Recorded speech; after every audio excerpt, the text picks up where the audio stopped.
Okay. Tonight we're going to read The Nightingale. Alright, and here we go. Many years ago, the Emperor of China lived in the most magnificent palace. Its rooms were vast, its windows were draped with the finest silk. Its rugs were woven by the finest Parisian rug weavers. Its furniture was handmade from the rarest woods by the world's best craftsmen. Its gardens were tended by 100 skilled gardeners. One of the gardeners would tell visitors to the palace, "I will now show you the most beautiful thing in all of China." He would lead them to a stand of very plain trees and point to a very plain gray bird. The visitors would wonder what was so beautiful until the bird, a nightingale, would open its mouth and sing the most glorious music.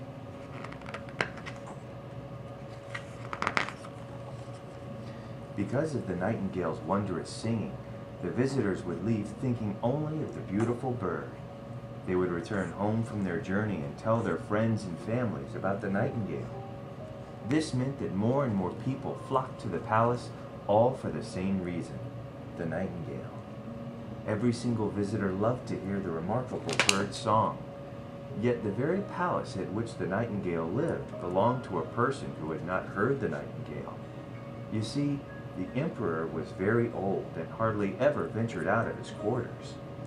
One day a messenger brought the emperor a letter. It was from the Emperor of Japan. "I have heard tell of this beautiful nightingale that you possess," wrote the Emperor of Japan. "I would very much like to visit and hear its song with my own ears." Of course, the Emperor of China had no idea what this nightingale was. So he called for his men and asked, "Where is this nightingale? I order you to find this marvelous bird and bring it to me." The emperor's men searched the palace, looking behind drapes and under rugs and on top of furniture, but could not find the nightingale. Do you want your binky? Hold on. You need a sock on your foot and a binky in your mouth. Right there. There we go. Okay. Happy?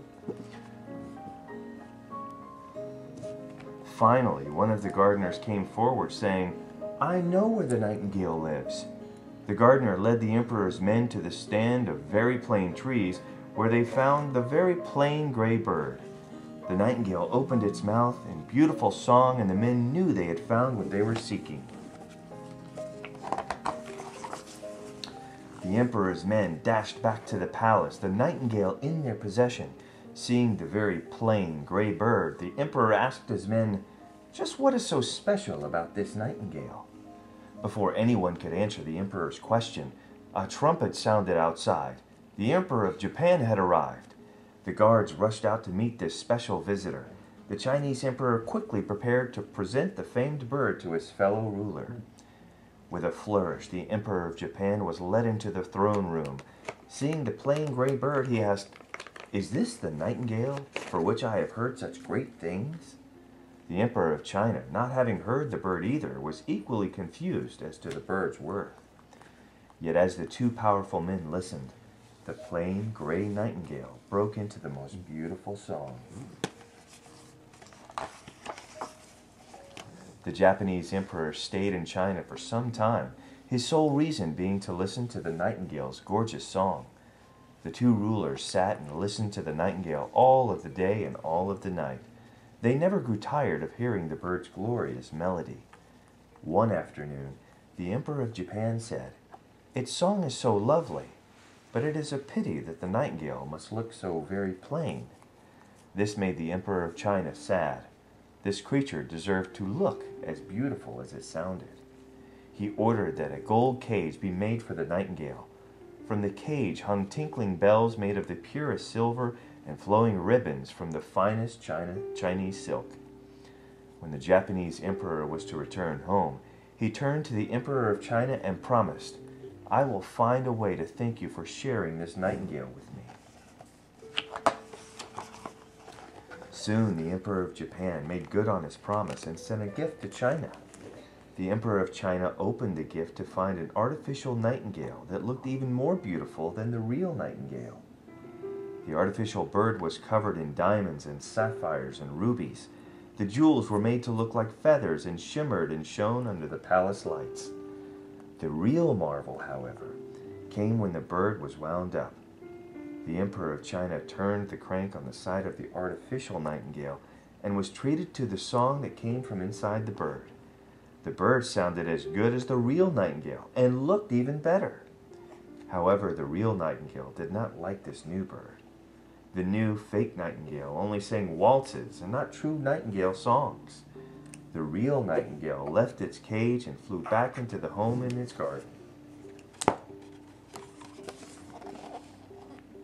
you happy with your fists? You good with that?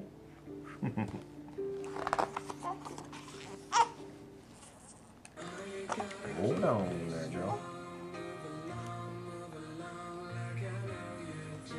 You gotta take these remotes where they're not so close because I keep hitting the, Oh, you switched over to TV. Or over to radio. Okay, then. That was very strange behavior, said the Emperor of China. I wonder where the nightingale went.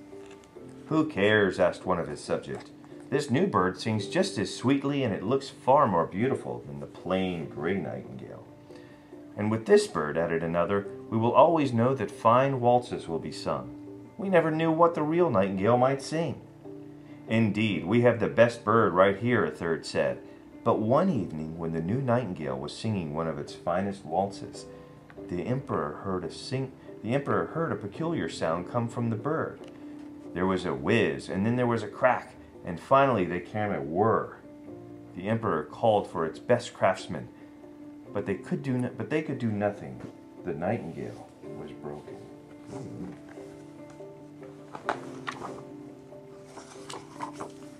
Time passed with no new nightingale music to fill the air in China. The people of China were overcome with grief. The emperor would not leave his bed. He became ill with sorrow, missing the song of his beloved bird. The emperor's subjects worried that he would not get better. Then one morning, from outside the emperor's bedroom window, came the sound of the sweetest singing. There on a tree branch just outside the window sat the real, live nightingale.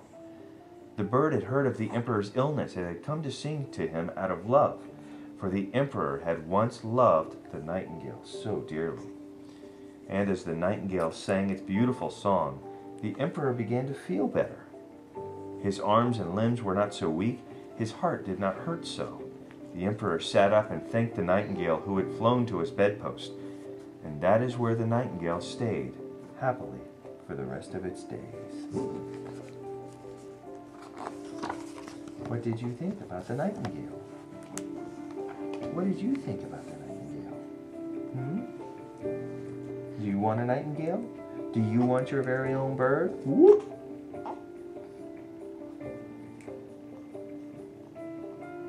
You're such a pretty girl.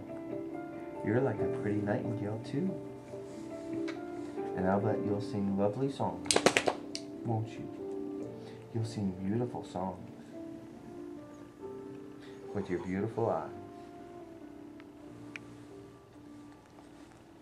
Isn't that right,